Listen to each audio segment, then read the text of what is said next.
Hello বন্ধুরা, আজকের সন্ধেবেলা আমি আর আমার মা গেছিলাম কিছু সবজি বাজার করতে। প্রথমেই বাজারে গিয়ে আমরা লাল শাক দেখতে পেলাম, তাই মা কিছু লাল শাক কিনে নিল। তারপর দেখতে পেলাম বাঁধাকপি। মা আমাকে বলছিল, দেখ তো এই বাঁধাকপিটা কি নেব। আমি বললাম, হ্যাঁ নিয়ে নাও, কারণ তুমি এত সুন্দর করে বাঁধাকপি রান্না করো, খেতে বেশ ভালোই লাগে। তারপর আমরা বাঁধাকপিটা নিয়ে নিলাম। তারপর চলে গেছিলাম বেগুন কিনতে। মা বলছিল একবারেই সব সবজিগুলো কিনে নি, আবার শীতের মধ্যে বারবার বেরোবো। তাই আমরা বেগুনটা নিয়ে নিলাম, আর বেগুনের সাথে মা পরে শিমও নিয়েছিল। তারপর সবজি কাকিমা আমাদেরকে সব প্লাস্টিকে ভরে সবজিগুলো দিয়ে দিল। তারপর আমরা ভাবছিলাম যে আর কি বাজার করা যায়। মা তখন আমায় বলছিল, চল পেঁয়াজ কলি নেওয়া যাক, তুই তো বেশ ভালোই খাস। তারপর আমি বললাম, চলো তাহলে পেঁয়াজ কলি নিয়ে নিই। আলু দিয়ে পেঁয়াজ কলি ভেজে শীতকালে খেতে বেশ ভালোই লাগে।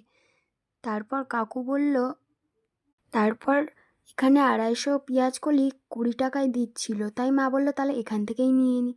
বললাম হ্যাঁ ঠিক আছে, এখান থেকেই তাহলে নিয়ে নেওয়া যাক। তারপর আমরা দেখলাম যে আমাদের হাতে এত বাজার হয়ে গেছে, আর আমরা ব্যাগ নিয়ে যেতে ভুলে গেছিলাম। সেই জন্য আমরা 20 টাকা দিয়ে একটা ব্যাগও কিনে নিয়েছিলাম, যাতে সবজিগুলো ব্যাগের মধ্যে নিয়ে আসা যায়। আর আমি দোকানে গিয়ে ছেলেটাকে বলছিলাম যে এই ব্যাগটা দাও, এই ব্যাগের কালারটা বেশ ভালোই লাগছে। তারপর আমরা সব সবজি ওই ব্যাগটার মধ্যে ভরে তারপর আমরা দেখতে পেলাম এই ফুলের দোকানটা, কি সুন্দর দেখতে না ফুলগুলো। তারপর আমরা চলে গেছিলাম রুটির দোকানে রুটি কিনতে, কারণ আমার বাবা রাত্রিরে কোনো দিনই ভাত খায় না। খায় না বলবো না, সেরকম একটা পছন্দ করেন না তিনি। প্রত্যেক দিন রাতেই রুটি খেতেই বেশ পছন্দ করেন, সেই জন্য। আর তারপর আমার মা বলল, চল গিয়ে কলা কিনি। কাকু 50 টাকায় 10টার জায়গায় 12টা কলা দিচ্ছিল বলে আমরা নিয়ে নিয়েছিলাম।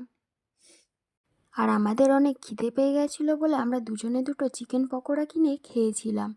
তারপর মা বাড়ি এসে বাবাকে একটা একটা করে সবজি বার করে করে দেখাচ্ছিল যে আজকের আমরা কি কি সবজি বাজার করে এনেছি। এত সবজি বাজার করে এনে আমার মা তো বেশ খুশিই হয়েছে। আচ্ছা, শপিং করতে কার না ভালো লাগে বলো?